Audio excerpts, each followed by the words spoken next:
Right now, millions are building the Internet of Value. But the best version of this inevitable future isn't possible unless the data that fuels it can be exchanged securely and with confidence. This is a critical moment in defining our shared future. That's why nChain offers the tools to protect the data we'll need to build that future. The Internet of Value works because we do. Join us in securing the tomorrow we all share. nChain. Data without question. What we're going to talk about here is something that was actually in the beginning of Bitcoin. When I released Bitcoin in 2009, it supported IPv6. And there's a reason for this. Peer-to-peer isn't a central node network. I know people like to not have you go back too far in computer science and research things that are more than 10 years old. But if you look up the term peer-to-peer back then, it was very simple. No central network. The idea of the internet, decentralization, is pushing things to the edges. It is not creating a system that you send to. It is not, I send to this server network run by a bunch of companies. It is, I connect to the other person. And to do that, we need IPv6. With IPv4, we have a lot of problems because NAT, gateways, etc. IPv6 allows direct communication between individuals. That's why we need IPv6 if we're going to make a peer network.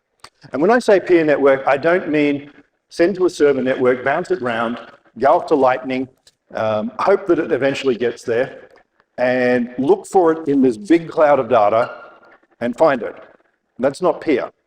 Peer network is, if I want to send to one of you, I find out who you are, and I negotiate, I trade, I interact, and I directly communicate.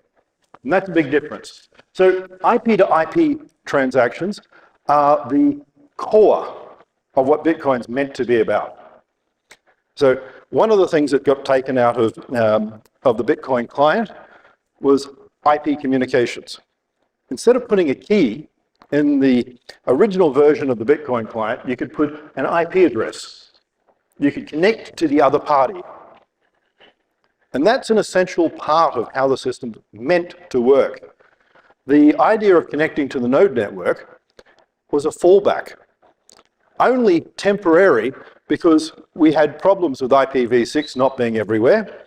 We had problems with IPv4 not connecting properly with NAT gateways and all the broken parts of the internet. So it was a temporary solution as people rolled out IPv6, which is happening here. So in a few years' time, India is going to be predominantly, nearly 100%, apart from a few old government departments maybe, nearly everywhere IPv6. So we want to introduce something that allows direct communication. When I say this, it's like cash. It should be direct. If I want to give my information to someone, I should be able to connect, say, over an IPv6 IPsec tunnel, where it's secure and I know no one's interacting, no one's man-in-the-middling me, no one's interfering with my communication. Where now I can trust the communication because, well, I know the end-to-end tunnel, I know the key of the other party, and I can associate something from that. So when I'm doing this, I can now build all sorts of new things. So as new sort of graduates and going out into the world, some of the areas I think you'd look at would be IoT, Industrial Internet of Things, etc. So my first time in India was actually on control devices. I came out back in the sort of mid-90s and I worked for Arnhed Mahindra and others in Mahindra & Mahindra for a while in Mumbai. And while we were doing it, my job was consulting and trying to help modernize. And we worked on systems such as like the vehicle manufacture and the factories.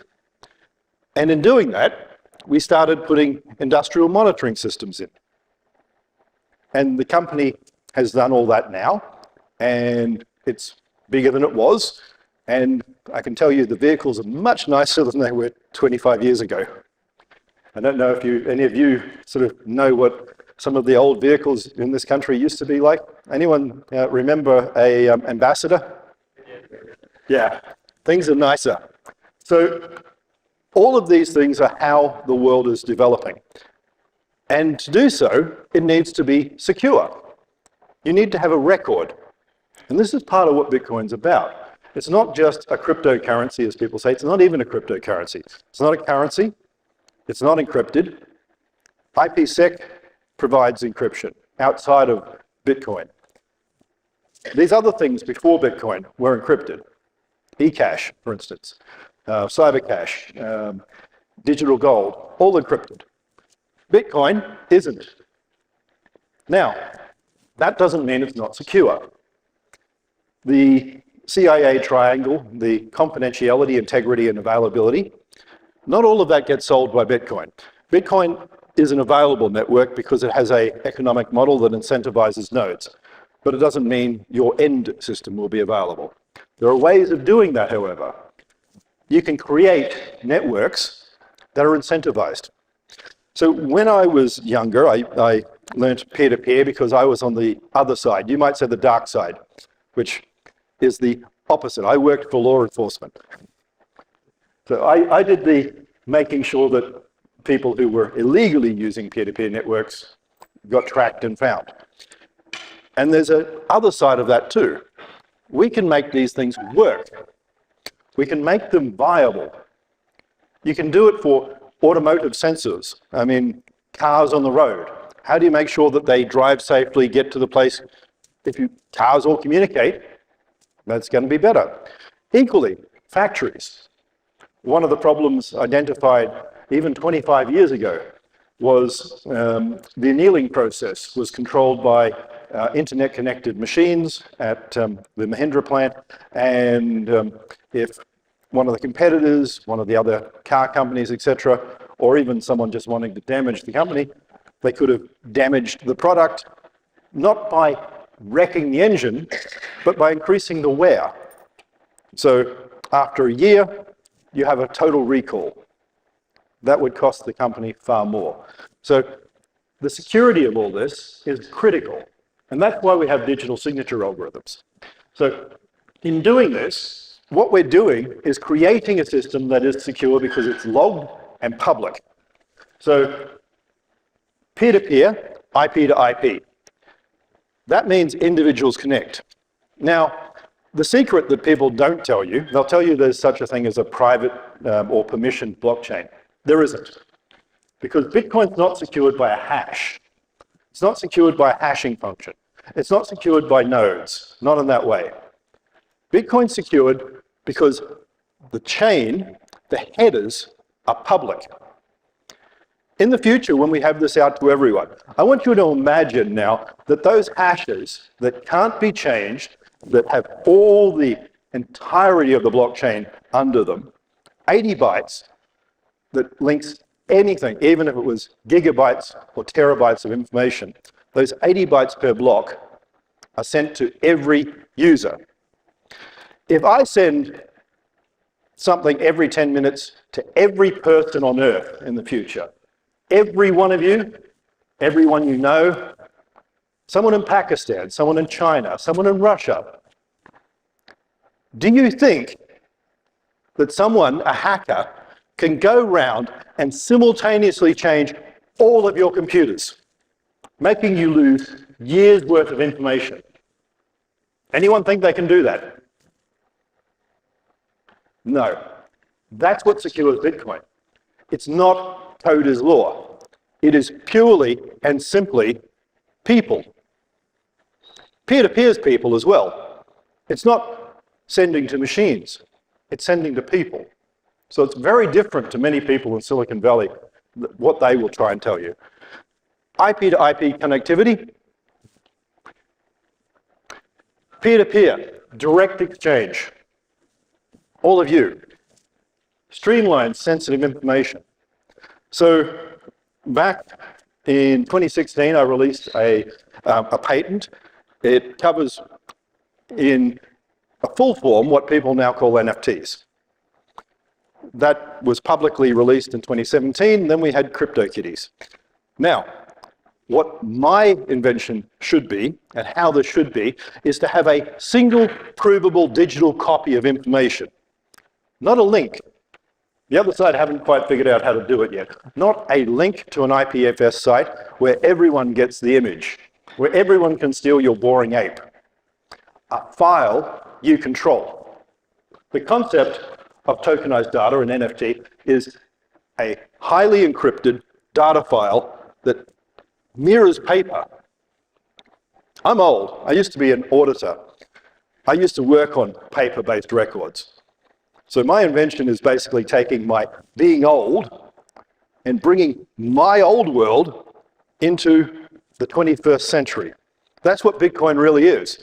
It's a single paper ledger that can't be copied. And that's why it requires an old person to do it, because none of you guys remember what the hell paper is. Not properly, not with a ledger or any of this stuff, even in this country. So what we're going to do, payment channels, individual exchanges.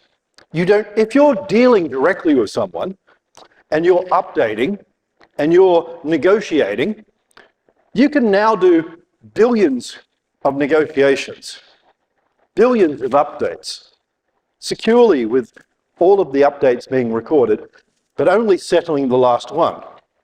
Now that could be important if you're doing something like an authentication token. You don't want someone paying every time, but maybe you give them 10 authentications. And you can set that, because if you think about all these little Fs at the end for finality, you don't need to start at value 1 and require 4 billion times. You can start at all Fs minus 10. I know that's a hard calculation, but I mean, honestly, shouldn't be that difficult for people to do, especially computer scientists. We get to do all that fun binary math. So identity, we can do things like creating concepts of translucent databases. The idea here is, if I have an identifier, such as a passport, and I want to validate something, I don't want to give everything. Go back to my daughter as an example. If she has her license and she's going into a nightclub, the license has her home address, it has her details. I don't want her necessarily having to go and give all of that to someone if she wants to go to a club and drink. I would rather her be able to prove that she's 18, definitively. They don't know her name. They don't know her address. They have evidence that they let in someone, maybe with a picture so they can have their records, who is 18. No more. I think that's the core of what we're doing for identity. We want to control what people have, control what people can do, but own our own identity. And this is where peer-to-peer matters. I don't want to send it off and have everyone know everything. I want to do a direct exchange. And the whole point of a direct exchange in the original Bitcoin client was, if I talk to you and I send you an invoice or a purchase order or something like that, and you send back, and we do negotiations, and we send other files, I don't send all of that to the blockchain like everyone seems to think you have to do. Peer. Peer-to-peer doesn't mean the whole node, the whole everything in the world gets it. It means I choose who I share with. So who here has Snapchat or TikTok or one of these things? One or two of you. I'm sure there's more. Do you want all of those pictures to be shared with everyone? Do you use Snapchat because you want the whole world to see all those pictures you're snapping? That's the point. When we're talking about peer and privacy, we want control over our information.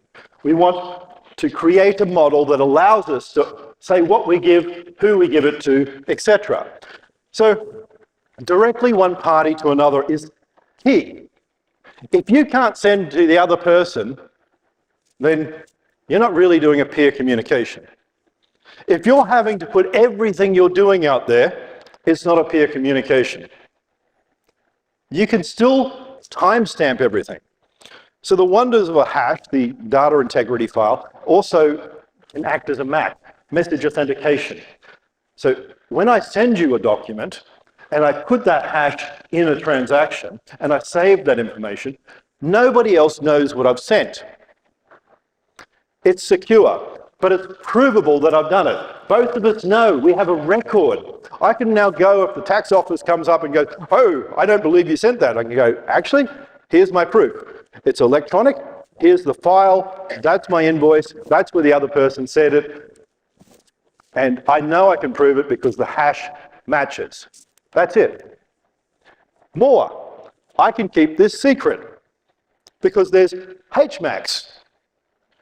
Now, everyone goes, oh, that's super complex. No, it's not. It's just a salted hash. I can make a very simple HMAC by just going file, concatenate, some secret. Could be a Diffie-Hellman exchange between our two keys. Both of us have got keys that each other knows. The computer can code that. Well, you guys can code it, the computer can do it. Bam, happens. Quick, easy.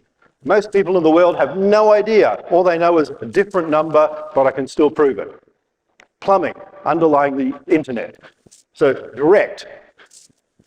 So when we do direct communications, we don't want to have everyone understanding everything.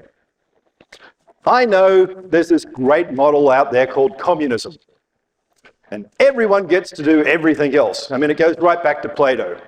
Plato actually started it all in his The Republic. And if you actually read it and you look at Marx, it sounds great. It's inclusive. Everyone loves that word now. Guess what? Both of them said, we get to share everyone's wives. And if you look at a picture of Marx, you'll understand why he said that. And he said, we get to share everything else. And then he goes back and we get to share your wives. Of course, yeah, being Marx, if you see pictures or busts of them, you know why. No one wanted them. So it's very simple. He just said, well, I'm going to make this system where I get to share everything. And it's not just money, not just anything else. We don't want that. We want direct communication. We want to choose who we have in our friend circle, don't we? So we want to have something that mirrors hash. When you give someone a 500 rupiah note, you don't keep a copy of it. You don't have it anymore. It's gone. The same thing can happen with files. So the equivalent is I can give out a file and I can encrypt it and link the encryption now. This is what NFTs is meant to be, so that that file, as well as the digital transaction, has a single provable copy. As the owner, I could have made 10 copies, and then there's 10 copies out on the internet, but that's my choice if I created it. And I can make it so within the app, I control what happens. Then, when I send it to one of you guys, I can either have control, because I've built in multi-keys. I can say that Craig can delete this later, or I can go, you own it. And if you own it, it's your file. So this frightens a lot of people. And I'll tell you why. Not just the pithy things like Facebook or any of that. Imagine now we can make a digital file system where every file is treated as if it is the paper equivalent, that you physically have to give someone, and you know that one copy or two copies or how many you mint in the first place are it. And for someone to transfer it means it goes and it's lost. Imagine a government department, a military office or something like this. In the future, you guys might work on some of those. Imagine now what happens if someone from Beijing sends files home. Those files are now gone. And there's a record that they're gone. Do you think that changes cybersecurity a little bit? If you think now you can even have multiple authorizers. So paper 479 of mine was on threshold signatures. And we could have a threshold group for ultra secure documents. Imagine that we have 5 of 7 generals. And this is a super secure, whatever we're going to do on the border of China, how we're going to deploy our troops document. Now we have a record that a group of people need to get together to send. One can't come in. There's no James Bond movie where the guy comes in and steals the single piece of paper. You need to beat up 5 of the 7 generals, etc., which should probably get noticed. I mean, generally it does. That changes what you're doing. So we're making a system here that is direct communication that removes the ability to copy many times. The problem with peer-to-peer in the early days, with the old Napster networks, the old Grokster things, is when you have a file, you lose control of everything. And that was the problem. That's why I worked for RIA and the feds and things like that on the other side. You can say that's the bad side, but these guys own property. They own the movie, they owned the intellectual property. And they didn't want one of the Russian sites that was selling it for 50 cents each to be able to do that. Theirs. If you don't like property, too bad, I do. So we want to do this in a fraction of a second. It's quicker when I give it to you. And I can now check. I can validate that all this happens. And I can do it quickly. And I can do it immediately. And I can look up and see on UTXO tables whether it's been spent or double spent, and I can watch that. So none of this I need to watch the nodes. The nodes settle all of this, and they're competitive, and they fight for money. They fight to get paid. It's not security in the way that people have taught you, it's economically incentivized. It forms a base layer. So Bitcoin is only the first part. What I've actually been working on is creating a system that will redo the internet. Because I had a ISP in 1992 that I sold to Pegasus, that got sold to Aussiemail, that got sold to WorldCom. They don't exist anymore. But the whole point here is, when I founded an ISP, way before some of you were born, that ISP had a promise. Internet connectivity was end-to-end. Peer-to-peer. Users. Then we implemented all these things because of restrictions over IPv4. We put in gateways. We put in walled gardens like Facebook. We built a system because Google couldn't find a way of actually paying for what they were doing.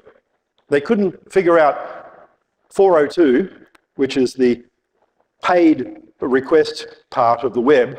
How do we get money from people if credit cards don't work, if they're too expensive? How do we charge a millionth of a cent to do a page?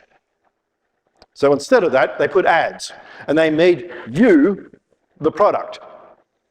They own all of your movements. They own your GPS. They own your photos. Read their TLAs. You post a photo, they own it. We want to go back to the other.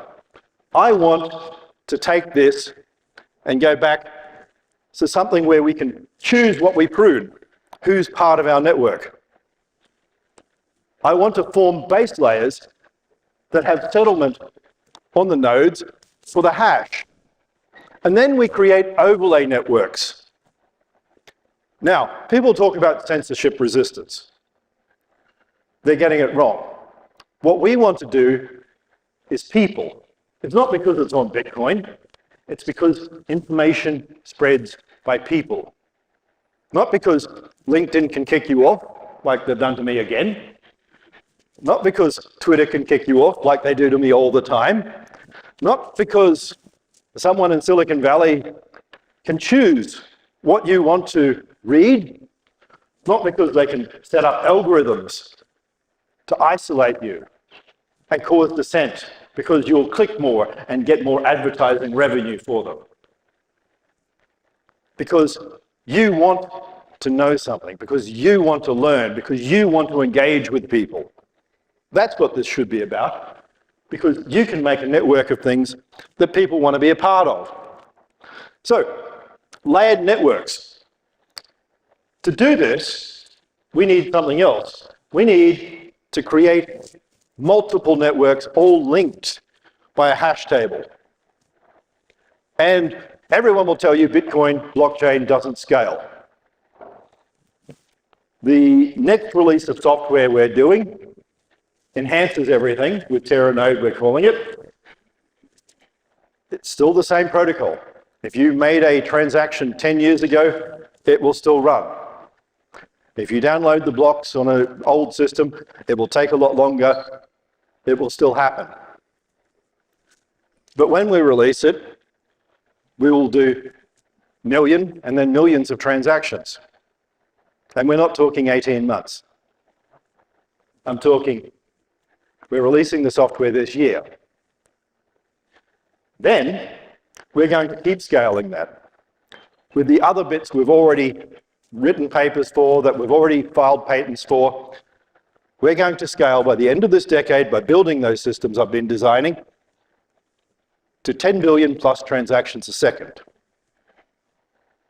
on a blockchain. And it's going to be secure because the hash mechanism will be sent out to every person you can imagine. We will integrate with IPv6 and we will allow communication to be paid for at fractions of a fraction of a rupiah. It will allow people who don't have bank accounts in this country to eventually get central bank digital currencies and cash. Both. They're different. Central bank digital cash will also be viable so that people can transfer even 1,000th of a rupiah. And the cost will be probably, in time, a 10,000th of a rupiah. As we scale, unlike other systems, it gets cheaper. So when you build things, you don't need to worry about the cost. So we're going to create layers. There's a concept that is in network science, in mathematics, called a Mandela network. This extends the concept of a small world network. What it is effectively a series of overlays and patterns, allowing you to have super complex connectivity. For those who don't know, you can create firewall policies in IPv6 using IPsec for the edge. By that, we're not talking port communications as everyone did in the old internet days. We're talking going to a future where you select applications, where you select files, where you say what you will and won't do. If you select a policy on your machine that doesn't allow an application, it won't run. I'm talking about the equivalent of a version of Tripwire that updates when you want it. For those who know Tripwire, it's a file integrity program. The problem with it is when I was younger, you had to pop a floppy disk in. I'm old. Now you have to take a USB key, put it in there, save the thing, take the USB key out, put it in the safe, and hope that no one touches the damn thing. What we're going to do is have it live. A token on the blockchain knowing any of your files have changed. Like that, you'll be alerted. What does any hacker require? Anyone? I'll give you one word. Time. Any hack takes time. It starts with reconnaissance, surveillance. Know your target. I used to do it. I've done pen testing, I've done breaking in for governments, I've done all that fun stuff. Takes time. And that creates logs. After time, the next thing you need to do, wipe out the evidence. First thing anyone who breaks into your system who's not just a little script kiddie will do, delete logs. What if you can't? What if they're distributed? What if they're secured? What if there's a record that's time-stamped eternally? Go for it. I don't care if you're the Chinese government working with the North Koreans, you fail. You don't get it. The end. So we're building a layered network that allows you the freedom to control what you do and don't happen to get. No, it won't make you perfectly secure. If you think about one of the security things of the past, the Nigerian prince scam. Someone contacts people saying, I'm a Nigerian prince, please send me money. You build up a relationship, you talk, you start sending this guy money, and it turns out that, well, it's not actually a Nigerian prince. Funny that. So no, Bitcoin will not solve that problem. So that's another one. Not only teenage girls, but it doesn't solve people sending money to Nigerian princes.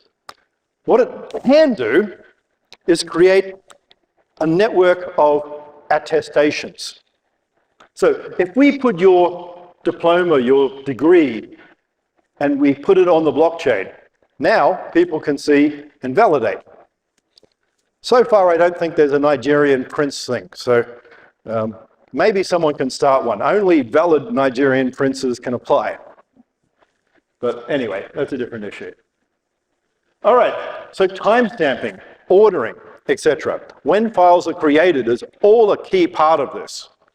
If we want a secure global internet where you connect peer-to-peer, not just with the 1.4 billion people in this country, not with the 7 to 8 billion on the world, but every one of you and the potential 100 billion machines that are going to be out there. We don't want them siloed. We don't want them owned by Silicon Valley. We want a system that allows competition. And where I'm going to go with this and building a network is I see this country as the real promise. The reason I'm saying that is, how many people think we can trust China? Hands up. You think we should put Huawei everywhere? They've got a search engine that competes with Google. How many of you use it? No one? All right, so not China, Russia. There's a lot of smart people in Russia. Maybe we should have Russia build the next version of the internet. No? It's not going to be a small country like Britain.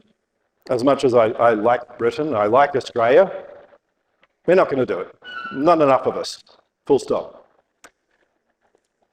Could be America. They're already there. But then we have the same problem. We have surveillance capitalism, where they own everything, to protect us.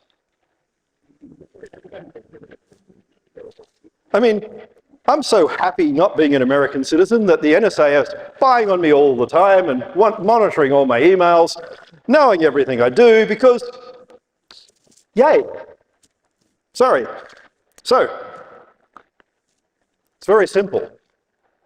You have a lot of tech engineers. You have a lot of highly skilled, highly educated people. And right now, rather than building this stuff, rather than using this to create basically ordered networks that are quick and fast, rather than doing that, you guys are going over to America or Britain or wherever, different countries, etc. And you're building apps and then you're selling them to Facebook. Do you think Facebook sold for the first bidder? Do you think Google sold for the first bidder? If you sell out, you're owned. That's it. Might be nice for a little bit, but stop the boring crap. That's why they do the whole socialist BS, because they don't want you to think you can be the future magnate. They don't want you thinking that you can develop a competitor to Facebook, a competitor to Google. They own 80+% of global advertising. That's how they stop you building something. The Chinese government can still build something because they get Chinese money. You guys won't ever get the advertising. But you can get micropayments. You can get instant payments globally around the world. And you can build something faster and better than Google. When it first came out, it was good. Now, there's only one word for it: it's crap. I don't want pages of ads. I don't want to have to flush my cookies to get a proper search that hasn't gone over the fact that I've looked at a pair of shoes and now when I'm searching on hotels, I get shoes. I want an advertising platform that has nothing to do with my search platform. You guys can build these things. You guys don't need to go to America. You guys don't need to sell your apps. Compete. There's a reason Silicon Valley hates my guts, and I'm going to keep saying this. Stay here, build something bigger, build something better. Don't settle. When you're doing this, when you have security, when you can make something that is going to have your government happy, that is going to be secure, accessible, and viable, then you're going to be able to connect anything. And we make it cheap enough. The comment I've made a decade ago about anything, anywhere, anytime can happen. If you think about Coke cans, when I was a kid, they used to give out a small sort of deposit and a bit of money back. If you took back a Coke can, it was only like 2 cents. Not a lot of money. But people earn money doing that. People go to Amazon Digital Turk right now, and they earn maybe $4 to $5 an hour American.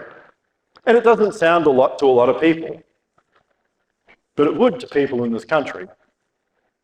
Doing simple tasks, simple updates. You don't need a university degree. Quite often people who work at Walmart while they're sitting watching Love Island, you can be brain dead and still do it. So, we want security in your mobile network. We want access. We want identity. But we want you controlling it. We don't want to sit there being told what we're going to do we? We don't want Mr. Zuckerberg being your identity provider. We don't want Twitter being an identity provider. There's a reason for this. They suck.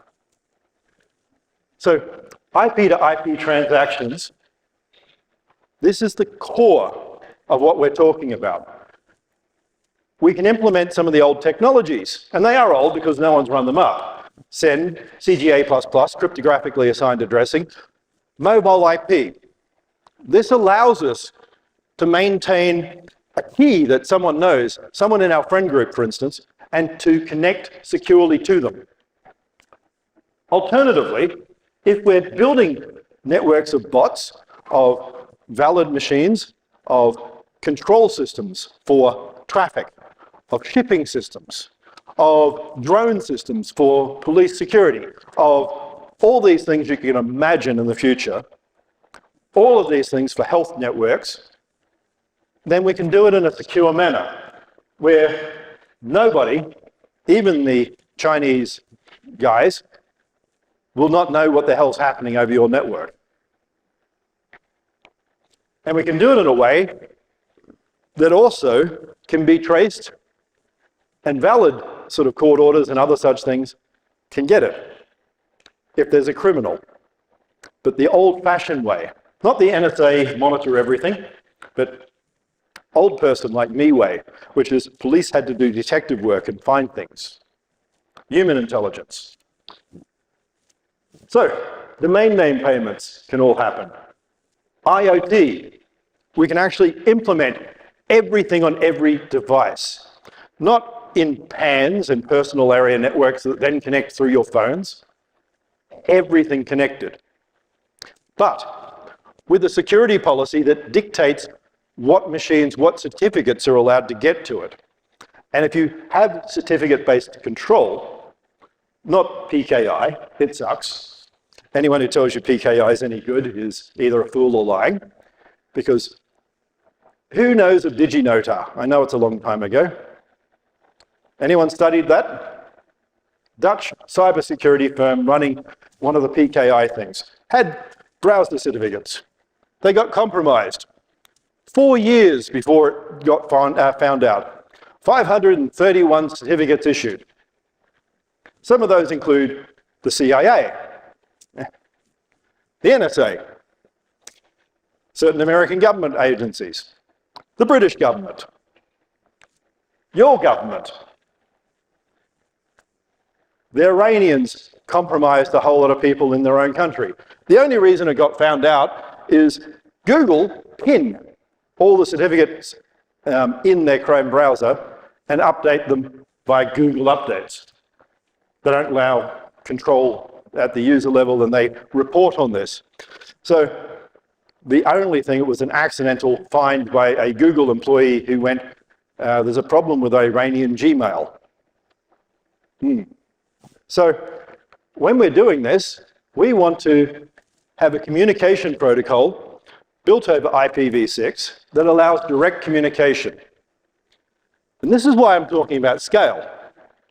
Not the hyperledger model of, or other model of a few connections. That's great for certain things. There's a reason IBM went there. It's the same reason IBM in the 90s, when I was involved in the stock exchange and other things, tried to flog that off, their solutions.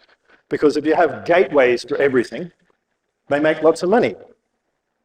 If you have 1,000 transactions a second in a global world, you would need about 50,000 systems in this country to manage something that is inferior.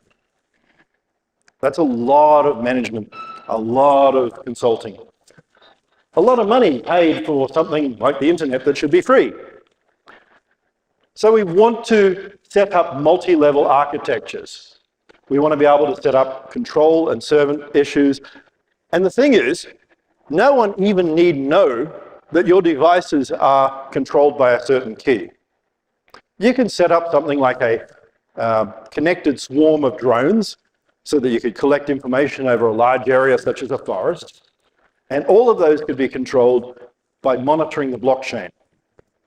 All they could see is a key changes, and that can actually have a logic gateway effect. Go left, go right, send information, come back.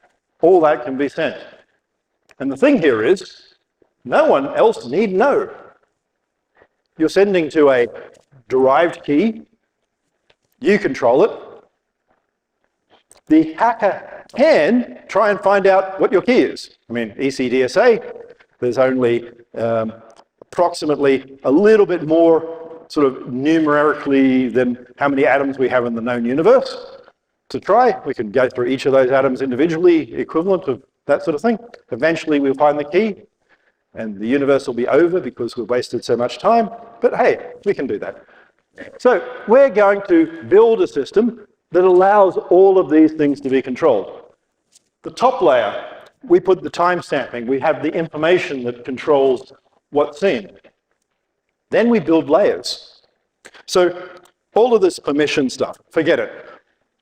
When they're talking about nodes, you don't want any permission, you just want the whole world to see everything, because that's just a timestamp.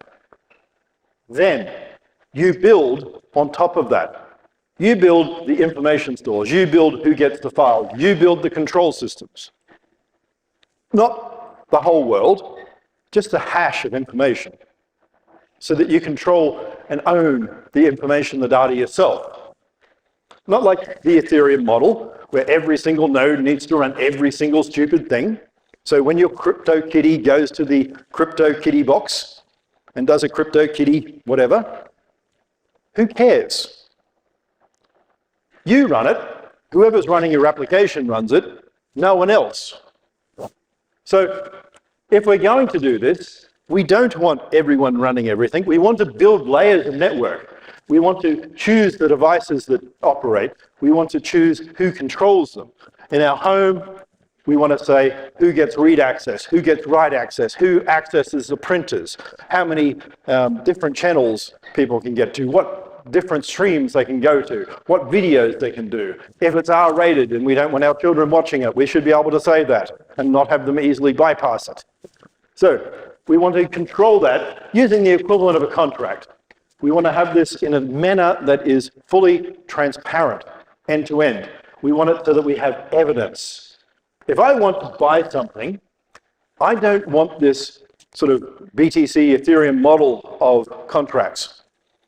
I mean, the idea that they seem to have is, I'm going to go and I'm going to buy a television. And then I'm going to say, okay, I'm in Central Park. I would like you to drop the TV on the park bench behind the third oak tree. And I will come at 11:55 p.m. and collect it. I'll make sure that you've walked off so you don't see me. There are other things that get sold that way, but generally, when you buy a television, you give information and you exchange invoices, because when the damn thing breaks, you don't want to go, hi, I've got a broken television and it's under warranty. You remember you dropped it behind the park bench near the oak tree.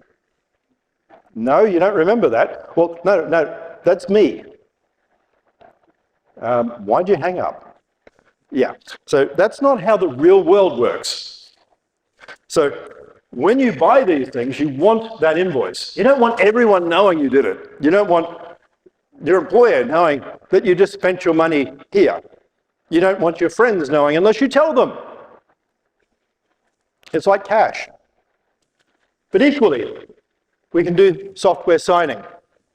So, when I mentioned we can control access, one of the things I used to do, which also involved an Indian company over here, CA, Infosys and others, I used to reverse engineer software.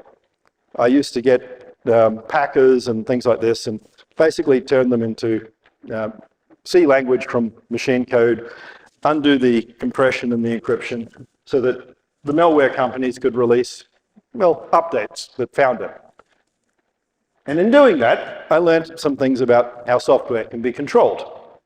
And if we have software signing against the software, and we only allow the signed version to run, and we require it because we've got a digital contract that you issued that requires that software version or it won't open, you can now create something that won't run without the blockchain.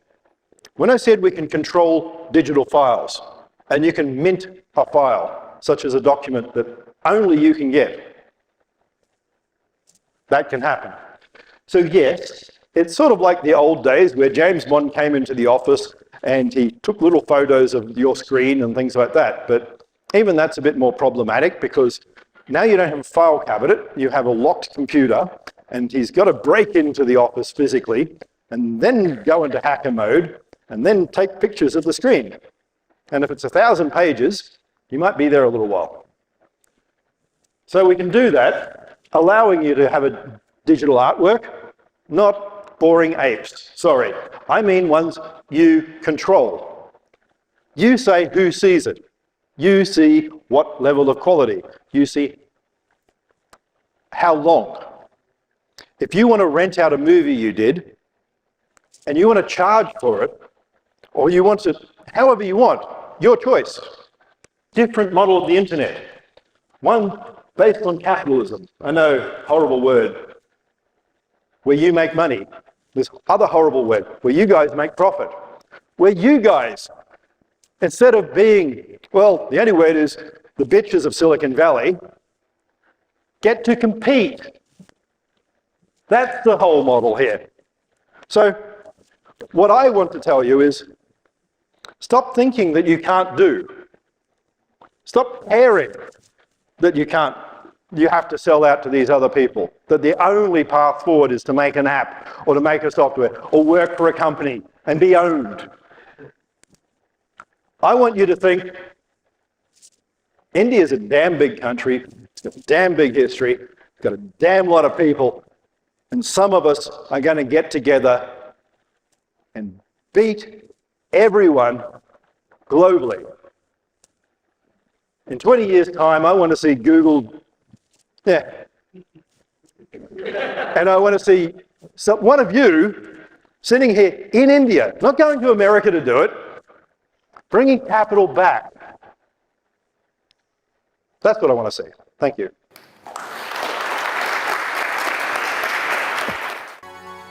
Right now, millions are building the Internet of Value. But the best version of this inevitable future isn't possible unless the data that fuels it can be exchanged securely and with confidence. This is a critical moment in defining our shared future. That's why nChain offers the tools to protect the data we'll need to build that future. The Internet of Value works because we do. Join us in securing the tomorrow we all share. nChain. Data without question. Bitcoin mining, Bitcoin wallet, blockchain, stablecoins, MetaNet, the evolution of money.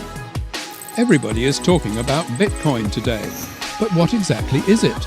Learn the basics from experts. Learn what Bitcoin is, how it works, and why it matters. Bitcoin 101, your ultimate guide to the fundamentals of blockchain.